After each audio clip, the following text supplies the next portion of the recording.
Class में। यह video Bihar board कक्षा 9 के गणित विषय पर है, जिसमें अध्याय 1 संख्या पद्धति के पहले भाग का अध्ययन करेंगे, जिसमें हम सीखेंगे संख्या रेखा, प्राकृत संख्या, पूर्ण संख्या, पूर्णांक, भिन्न संख्या और परिमेय संख्या। और ये सब सीखने के बाद हम फिर अंत में प्रश्नावली 1.1 को हल भी करेंगे। यह है आपका अध्याय 1 संख्या पद्धति। इसको इंग्लिश में कहते हैं नंबर सिस्टम। हम सबसे पहले इस पाठ के जितने भी महत्वपूर्ण तथ्य हैं उनको अच्छे से समझेंगे और उसको समझने के बाद फिर अंत में हम प्रश्नावली 1.1 को हल करेंगे। तो आपसे अनुरोध है कि जो भी महत्वपूर्ण तथ्य बताए जाएंगे उसका पहले अच्छे से समझें और इसके प्रश्नावली को आप खुद से बनाने का प्रयास करें। जब आपसे नहीं बने तब आगे आप वीडियो का सहारा लें और प्रश्नावली को भी हल करें। यह है आपका पहला टॉपिक संख्या रेखा। इसको इंग्लिश में कहते हैं नंबर लाइन। 8वीं कक्षा के प्रथम अध्याय में आप इसको अच्छे से समझ चुके हैं। 9वीं कक्षा के प्रथम अध्याय में भी आप इसको समझें अच्छे से, आपके किताब में भी यह दिया है। तो देखिए, यह है संख्या रेखा है, ठीक है। यह जो रेखा आप देख रहे हैं इतना लंबा सा, यही रेखा संख्या रेखा है ना। इस रेखा पे संख्याओं को दर्शाया गया है, इसे ही संख्या रेखा कहते हैं। अब इसको हम अच्छे समझते हैं। इस संख्या रेखा के सबसे बीच में मध्य में शून्य का स्थान होता है, ठीक है। और इस शून्य से जब हम दाहिने तरफ बढ़ते हैं तो धनात्मक संख्याएं यानी पॉजिटिव नंबर बढ़ती जाती है, और इस शून्य से जब हम बाएं तरफ बढ़ते हैं तो ऋणात्मक संख्या यानी निगेटिव नंबर, मतलब जिस संख्या के आगे माइनस लगा होता है वैसी संख्या क्या होता है, बढ़ते जाता है। -4, -5, -6, -7, -8 ऐसे ही अनंत तक, ठीक। यानी इस संख्या रेखा पर आप कहीं से भी आप इस तरफ बढ़ेंगे, मतलब दाहिने तरफ, तो संख्या क्या होगा, बढ़ेगा, ठीक। अच्छा, इस तरफ जब आप बढ़ेंगे इस तरफ तो संख्या क्या होगा, घटेगा। है बात समझ में। अब आपसे कोई पूछे कि 1 बड़ा या 4 बड़ा, तो आप तो ऐसे ही कह देंगे कि 4 बड़ा, है ना। लेकिन यह 4 कैसे बड़ा, तो 4 इसलिए बड़ा क्योंकि यह 4 जो है यह 1 से दाहिने तरफ है संख्या रेखा पर, ठीक है। अच्छा, अब आपसे कोई पूछे कि यह 0 बड़ा होता है या -4 बड़ा होता है, ठीक, तब तो आप कंफ्यूज कर जाएंगे, है ना। आप शायद बोल दे कि -4 बड़ा है, लेकिन नहीं, कौन बड़ा होगा, 0 बड़ा होगा। और 0 क्यों बड़ा होगा, क्योंकि यह -4 के दाहिने तरफ है, मतलब दाहिने तरफ की संख्या है बाएं तरफ की संख्या से क्या होती है, बड़ी होती है, ठीक है। अब -3 बड़ा या -8 बड़ा, है ना, तो आपका उत्तर क्या होगा, -3 बड़ा। क्यों, क्योंकि यह -8 के दाहिने तरफ है, ठीक। तो दाहिने तरफ संख्याएं बढ़ती है और बाएं तरफ संख्याएं घटती है। यही है संख्या रेखा का अवधारणा। हम देखिए, अगला टॉपिक है प्राकृत संख्या। इसको इंग्लिश में कहते हैं नेचुरल नंबर। इसको भी आप पढ़ चुके हैं 8वीं कक्षा में, इसको फिर से आप पढ़े। 1 से अनंत तक की गिनती की संख्याओं को प्राकृत संख्या कहते हैं, ठीक है। प्राकृत संख्या को हम n प्रतीक से भी प्रकट करते हैं, यानी ये नेचुरल नंबर बराबर n भी हम n छोटा रूप में भी हम क्या करते हैं, इसको दर्शाते हैं, ठीक है। प्राकृत संख्या का उदाहरण क्या है, 1, 2, 3, 4, 5, 6, 7, 8, 9, 10, 11, 12 अनंत तक। यानी संख्या रेखा पर 1 से अनंत तक की जो संख्याएं हैं उसे हम क्या कहते हैं, प्राकृत संख्या कहते हैं। उसे इंग्लिश में नेचुरल नंबर भी कहते हैं, ठीक है। अगला है पूर्ण संख्या। इसको इंग्लिश में कहते हैं होल नंबर। 0 से लेकर अनंत तक की गिनती की संख्याओं को पूर्ण संख्या कहते हैं। पूर्ण संख्या को यानी होल नंबर को W से भी हम क्या करते हैं, डिनोट करते हैं, यानी W प्रतीक से इसे हम प्रकट करते हैं। अब पूर्ण संख्या है क्या, तो प्राकृत संख्या जो आप पढ़े हैं 1, 2, 3, 4, 5, है ना, इसी में जब 0 लग जाता है तो यह 0 लग जाने के बाद यह संख्या क्या हो जाता है, यह पूर्ण संख्या होता है। यानी संख्या रेखा पर 0 से दाहिने तरफ की जितनी भी संख्याएं हैं अनंत तक, वे सभी क्या है, पूर्ण संख्या है ना। आप इससे पहले प्राकृत संख्या को पढ़े हैं कि प्राकृत संख्या क्या है, 1, 2, 3, 4, 5 और 7 है, ठीक है। इसी में जब हम 0 लगा देते हैं आगे तो यह क्या बन जाता है, यह पूर्ण संख्या बन जाता है, ठीक है। 0, 1, 2, 3, 4, 5, 6, 7 अनंत तक। अगला है पूर्णांक। इसको इंग्लिश में कहते हैं इंटीजर। पूर्ण संख्याओं के साथ ऋणात्मक संख्याओं का संग्रह पूर्णांक कहलाता है। यानी अभी आप जो पूर्ण संख्या पढ़े हैं, 0 से लेके दाहिने तरफ के अनंत तक की संख्या है पूर्ण संख्या है। इसी संख्या में हम क्या करते हैं, ऋणात्मक संख्याओं को मिला देते हैं तो हमारा क्या बन जाता है, पूर्णांक बन जाता है, ठीक है। पूर्णांक को हम किसी से प्रतीक करते हैं, Z से, ठीक है। Z प्रतीक से हम इसको क्या करते हैं, प्रकट करते हैं। अब पूर्णांक का उदाहरण क्या है, तो इसमें शून्य भी आएगा, प्राकृत संख्या भी आएंगी, ठीक है, और ऋणात्मक संख्या भी आएंगी, ठीक। यानी शून्य से लेके अनंत तक की ये धनात्मक संख्या है, और शून्य से लेके अनंत तक की ऋणात्मक संख्या है। सभी संख्याओं का संग्रह क्या कहलाता है? पूर्णांक कहलाता है। अगला है भिन्न संख्या। इसको इंग्लिश में कहते हैं फ्रैक्शनल नंबर। तो आप जानते होंगे बट्टा पर की संख्याएं भिन्न संख्या कहलाती है, जैसे 2/3, 1/2, -3/4, 8/200, ये सब क्या है? भिन्न संख्या है। 4, 5 ये सब भी भिन्न संख्या है। अब आप सोचेंगे कि 4 तो अकेला पूर्णांक है, या भिन्न संख्या कैसे हुआ? तो आप ध्यान रखिए कि 4 के नीचे आप बटा में 1 लिख सकते हैं, है ना। इससे इस 4 को कोई फर्क नहीं पड़ेगा, यह 4 का 4 ही रहेगा।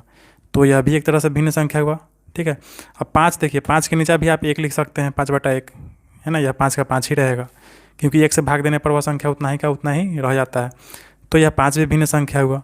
तो पूर्णांक को भी भिन्न संख्या कहलाता है, ठीक है। और यह सब भी क्या है? भिन्न संख्या है। तो भिन्न संख्या आप समझ गए। अब देखिए अगला है परिमेय संख्या। इसको इंग्लिश में कहते हैं रेशनल नंबर, ठीक है। तो यह परिमेय संख्या जो है, आप अभी जो पढ़े हैं प्राकृत संख्या, फिर पूर्ण संख्या, उसके बाद फिर पूर्णांक को भी पढ़े हैं, है ना। प्राकृत में आप पढ़े हैं 1 से लेकर अनंत तक की गिनती की संख्या प्राकृत कहलाती है। उसमें शून्य जोड़ देने पर वह क्या हो गया? पूर्ण संख्या हो गया, ठीक है। अच्छा, उसमें ऋणात्मक संख्या जब जोड़ दिए तो वह पूर्णांक हो गया, ठीक है। अच्छा, इस पूर्णांक में जब हम भिन्न की संख्याएं जोड़ देते हैं, भिन्न वाली संख्याएं यानी ये सब संख्याएं जब जोड़ देते हैं, तो यह कुल मिलाकर यह क्या बन जाता है हमारा? यह परिमेय संख्या कहलाता है, ठीक है। इन सभी संख्याओं को जब हम जोड़ देते हैं तो हमारा क्या बनता है?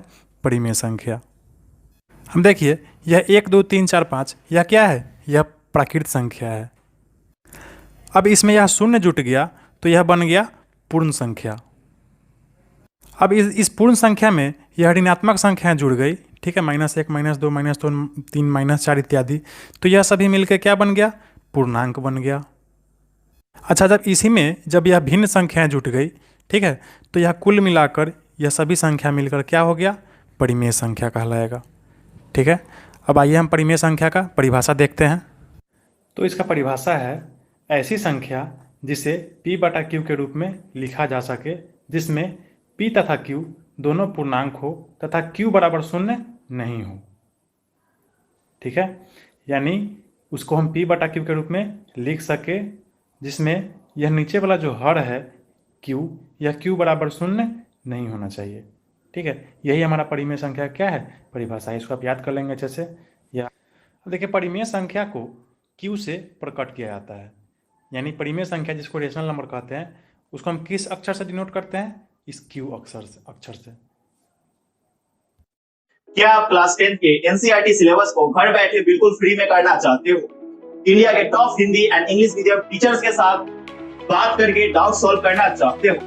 हाँ, तो यह वीडियो आपके लिए। मेरा नाम है Abhishek Singh and I have done BTech from mechanical branch. मैं सालों से 50,000 प्लस स्टूडेंट्स को पढ़ा चुका हूँ। मेरे हजारों एनसीईआरटी स्टूडेंट्स अपने बोर्ड एग्जाम में 95% स्कोर करते हैं। हम ला रहे हैं live all in one PCMB course 2022 batch दोनों Hindi and English medium students के लिए। रोज शाम 7 बजे exclusively free only on India social e learning platform turn app, जहां आपके जैसे 1 मिलियन प्लस स्टूडेंट्स फ्री में पढ़ रहे हैं। यहां आप ऑनलाइन क्लास में डायरेक्टली अपने दोस्तों के साथ प्राइवेट ऑडियो डिस्कशन कर सकते हो, और मुझसे कोई भी डाउट सॉल्व करना हो तो क्लास के टाइम लाइव। फेसबुक और इंस्टाग्राम की तरह है, आप चाहे तो अपने फोटो शेयर करो, अपने दोस्तों को क्विज में चैलेंज करो, या चुपचाप म्यूट करके क्लास अटेंड करो। आपके जैसे पढ़ने का स्टाइल हो वैसे आप गुड में पढ़ सकते हो। अगर कभी लाइव क्लास मिस भी हो। अब देखिए, इसमें आपको अगला टॉपिक सीखना है, दो परिमेय संख्याओं के बीच का परिमेय संख्या ज्ञात करना। मतलब दो परिमेय संख्या दिया हुआ है, उसके बीच में आपको परिमेय संख्या जो है उसको क्या करना है? ज्ञात करना है। अब जैसे मान लीजिए प्रश्न है ना, इसको हम 1-2 प्रश्न उदाहरण बनाकर समझ जाएंगे अच्छे से, आपको अच्छे से समझ में आ जाएगा। यह एकदम हल्का है, इसको आप थोड़ा भी भारी ना समझे, समझने के बाद आपको एकदम हल्का लगेगा। 1 तथा 2 के बीच 3 परिमेय संख्या ज्ञात करें। तो इसको देखिए हम कैसे हल करेंगे। यहाँ 1 और 2 के बीच हमको परिमेय संख्या ज्ञात करना है। किसके बीच? 1 और 2 के बीच, ठीक है। कितना परिमेय संख्या ज्ञात करना है? 3, ठीक है।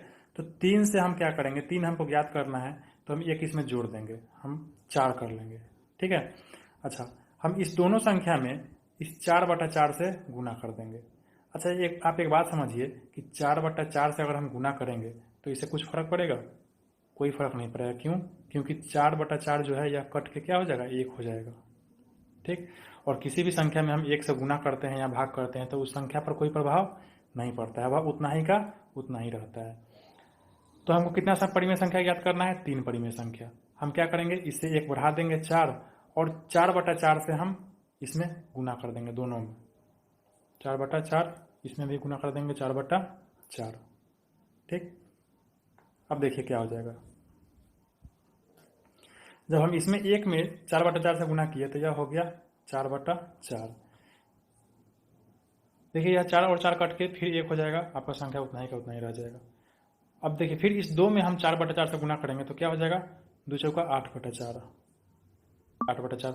या देखिए 4 और 8, 4 दूना 8, 2 मतलब कटेगा तो यह भी 2 हो जाएगा, है ना, यानी उतना ही का उतना ही रह जाएगा।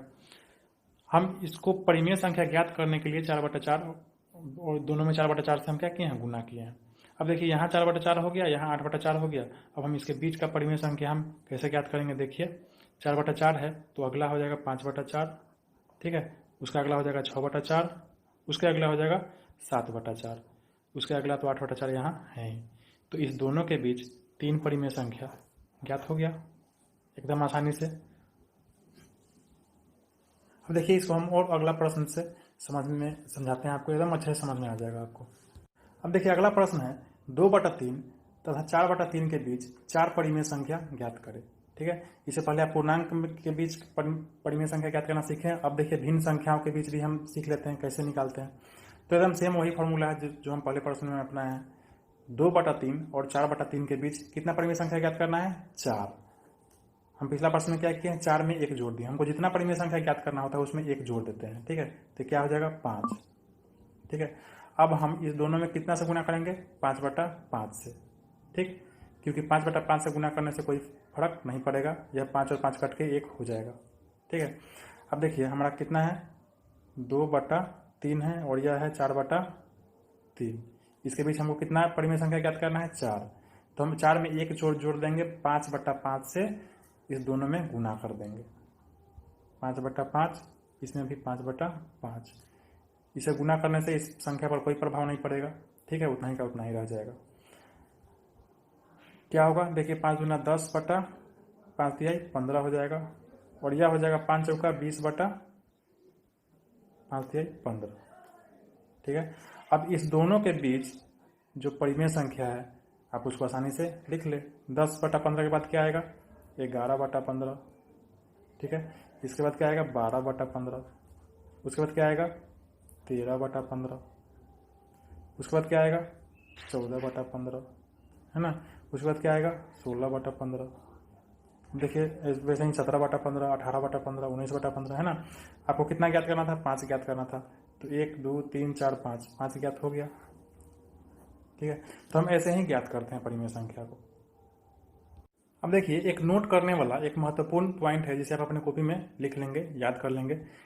समझ ले, किसी 2 दी हुई परिमेय संख्याओं के बीच, अभी जो आप परिमेय संख्याओं के बीच परिमेय संख्या निकाल रहे थे, है ना, तो आप जितना बोला जा रहा था उतना ही निकाल रहे थे। जिसमें 4 बोला जा रहा था प्रश्न, वो 4 निकाल रहे थे आप। 5 बोला जा रहा था तो आप 5 निकाल रहे थे बीच का परिमेय संख्या।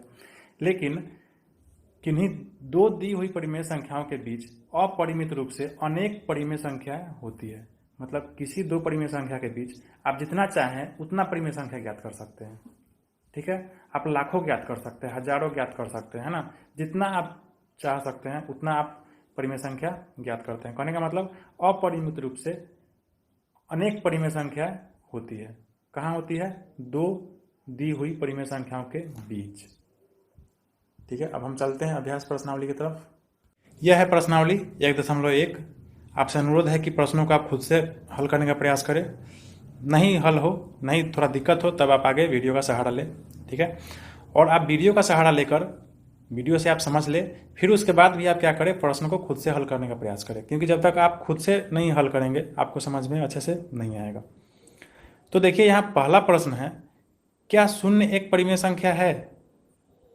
क्या इसे आप p बटा क्यू के रूप में लिख सकते हैं, जहाँ p और q पूर्णांक है और q बराबर शून्य है, शून्य नहीं है। तो इसको आप पढ़ चुके हैं कि शून्य एक परिमेय संख्या है। इसको हम ऐसे हल करेंगे। प्रश्न 1, हाँ शून्य एक परिमेय संख्या है, क्योंकि यह जो परिमेय संख्या हम लोग पढ़ रहे थे उसमें हम क्या देखे थे कि प्राकृत संख्या, पूर्ण संख्या, पूर्णांक, भिन्न संख्या सभी मिलकर क्या बन रही थी, परिमेय संख्या। तो यह जो शून्य है यह पूर्ण संख्या है ना, परिमेय संख्या के अंतर्गत आता है, इसलिए शून्य तो एक परिमेय संख्या है। अब प्रश्न है कि क्या इसे आप p बटा क्यू के रूप में लिख सकते हैं। तो इसका उत्तर होगा हाँ, शून्य को हम p बटा क्यू के रूप में लिख सकते हैं। ठीक, हम क्या कर सकते हैं, शून्य बटा एक लिख सकते हैं। अब आपको पता है किसी भी संख्या में हम एक से भाग दे सकते हैं, वो संख्या उतना ही का उतना ही रहेगा। तो शून्य में भी जब हम एक से भाग देंगे तो यह कितना हो जाएगा, शून्य ही रहेगा। अब देखिए इसमें एक और बात है, क्या इसे आप p बटा क्यू के रूप में लिख सकते हैं जहाँ p और q पूर्णांक है ना, और q बराबर 0 नहीं है। तो यहाँ देखिए p और q, हम इसको p माने हैं और इसको q माने हैं, तो p भी पूर्णांक है और q भी पूर्णांक है। ठीक है, संख्या रेखा पर यह दोनों पूर्णांक है। और q जो है यह नीचे एक, यह शून्य नहीं है ना, इसको भी यह फॉलो कर रहा है। ठीक है, तो आपका उत्तर यहाँ पे जस्टिफाई हुआ कि हाँ शून्य एक परिमेय संख्या है और इसे हम p बटा क्यू के रूप में भी ऐसे लिख सकते हैं, जहाँ q बराबर शून्य नहीं है, q बराबर कितना है, 1 है। ठीक है, अब देखिए आपका अगला प्रश्न है 2 नंबर, 3 और 4 के बीच 6 परिमेय संख्या ज्ञात कीजिए। तो परिमेय संख्याओं के बीच का परिमेय संख्या ज्ञात करना आप सीख चुके हैं। देखिए इस प्रश्न को हम कैसे हल करेंगे। तो 3 और 4 के बीच 6 परिमेय संख्या ज्ञात करने के लिए आप सीख चुके हैं। हम सबसे पहले क्या करते हैं कि हमको जितना परिमेय संख्या ज्ञात करना होता है, हमको कितना परिमेय संख्या ज्ञात करना है, 6। तो हम क्या करते हैं, इसमें 1 बढ़ा के हम इसमें बटा करके गुना कर देते हैं। 6 में 1 बढ़ेगा तो कितना हो जाएगा, 7 हो जाएगा। यानी 7 बटा 7 से हम क्या करेंगे, इस दोनों में गुना कर देंगे। अच्छा, 7 बटा 7 से गुना करने पर कोई फ़र्क नहीं पड़ेगा, क्योंकि 7 और 7 कट के 1 हो जाएगा, है ना। और किसी भी संख्या में 1 से गुना होता है तो कोई फ़र्क नहीं पड़ता है। तो हम क्या करेंगे, 3 गुने के 7 बटा 7 कर देंगे और फिर 4 में भी हम 7 बटा 7 से गुना कर देंगे। ठीक है, यह कितना हो जाएगा, 7 या 21 बटा 7 और यह हो जाएगा 7 चौका 28 बटा 7 हो गया। अब हम क्या करेंगे, इस दोनों के बीच 6 परिमेय संख्या आसानी से हम ज्ञात कर लेंगे। 21 बटा 7 के बाद क्या होगा, 22 बटा 7, इसके बाद 23 बटा 7, इसके बाद 24 बटा 7, इसके बाद 25 बटा 7, इसके बाद 26 बटा 7, इसके बाद 27 बटा 7, इसके बाद 28 बटा 7, इतना है। ठीक है, तो देखिए 1 2 3 4 5 6 परिमेय संख्या जो है आप ज्ञात कर लिए आसानी से, है ना। 3 और 4 के बीच एकदम आसान प्रश्न है ऐसा प्रश्न को हल करना। अब देखिए अगला प्रश्न है 3 नंबर, 3 बटा 5 और 4 बटा 5 के बीच 5 परिमेय संख्या ज्ञात कीजिए। ठीक है, यह देखिए पूर्णांक था, यह बटा वाला ये संख्या है ना। इस दोनों के बीच हमको क्या करना है, 5 परिमेय संख्या ज्ञात करना है। तो इस प्रश्न को देखिए हम कैसे हल करेंगे। यहाँ देखिए 3 बटा 5 और 4 बटा 5 के बीच हमको कितना संख्या ज्ञात करना है, 5 परिमेय संख्या। हाँ, वो क्या बताया है, इसमें 1 जोड़ के उतना बटा से हम गुना कर देंगे। 5 में 1 जोड़ेंगे तो क्या हो जाएगा, 6 बटा 6 से हम क्या करेंगे, इस दोनों में गुना कर देंगे। ठीक है, 6 बटा 6 से गुना करने में कोई फ़र्क नहीं पड़ेगा, क्योंकि 6 भागा 6 क्या हो जाएगा, 1 हो जाएगा। ठीक है, अब देखिए इसमें हम क्या करेंगे, 6 बटा 6 से गुना कर देंगे, इसमें भी 6 बटा 6 से गुना कर देंगे। यहाँ पर कितना हो जाएगा, 6 तेरी 18 बटा 6 पचे 30। ठीक, और यह कितना हो जाएगा, 6 चौका 24 बटा 5 छक 30।